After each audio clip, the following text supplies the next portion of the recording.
in a quiet neighborhood, the kind where children play outside and everyone knows each other's name.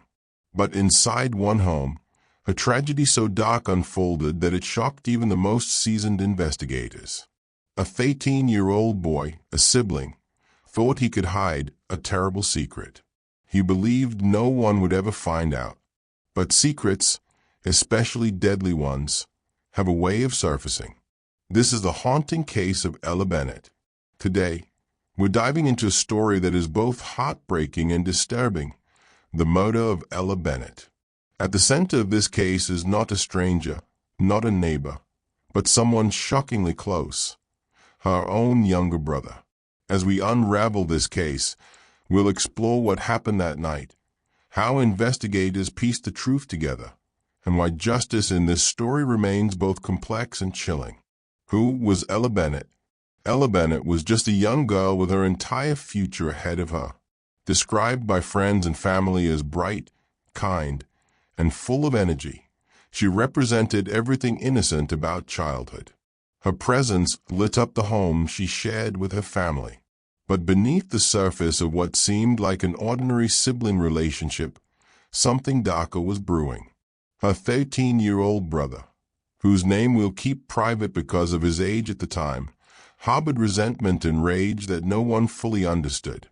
On the evening of the tragedy, the Bennett household was filled with the usual sounds of family life. Parents assumed everything was fine. But upstairs, away from their eyes, something irreversible was about to happen. Ella's brother lured her into a room where a sudden act of violence unfolded. What happened next was brutal, cold, and incomprehensible. Ella's life was taken, not by a stranger, not in the dead of night, but by her own brother. The most chilling part? He thought he could hide what he had done. When Ella's parents realized something was wrong, panic spread through the house. The sight that came upon was every parent's worst nightmare. Ella was gone. At first, the question was who could do this? But the truth would soon point inward. The initial shock masked suspicion. Could a 13-year-old really be responsible? Investigators didn't rule anything out. And soon, the evidence would start to tell its own story. Detectives began piecing the night together. There were inconsistencies in the brother's account, little cracks in his story that didn't add up. While he acted calm, investigators noticed details he overlooked. Forensic evidence became the silent witness. Small traces, blood patterns, and inconsistencies in his explanation painted a horrifying picture. The crime scene was clear. This was not an accident. And slowly, suspicion turned into certainty. The killer was Ella's own brother. Why would a young boy kill his sister? That's the question that haunted everyone. Some speculated sibling rivalry gone too far. Others wondered if there were deeper psychological issues at play. But one thing was undeniable. The act was deliberate. He thought he could escape suspicion simply because of his age. But the evidence told another story. The justice system faced a unique challenge. How do you prosecute a 13-year-old?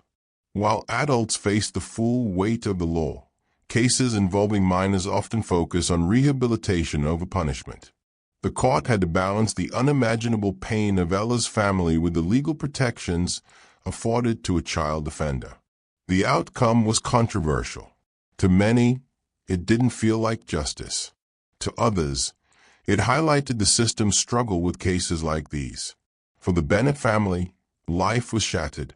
They had lost their daughter in the most unimaginable way, but they also lost their son to a system, to guilt, to the darkness of what he had done. The community was shaken too. How could something so violent happen inside an ordinary home?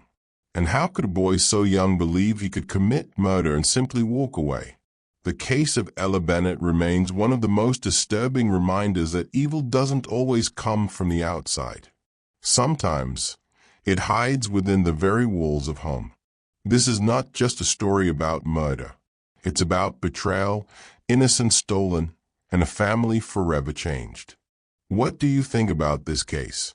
Do you believe justice was served, Or should the system treat such young offenders differently? Let me know your thoughts in the comments below. If you found this story compelling, please like this video, subscribe to the channel, and hit the notification bell so you never miss another true crime case we cover. Until next time, stay safe, and remember, not everything is as it seems.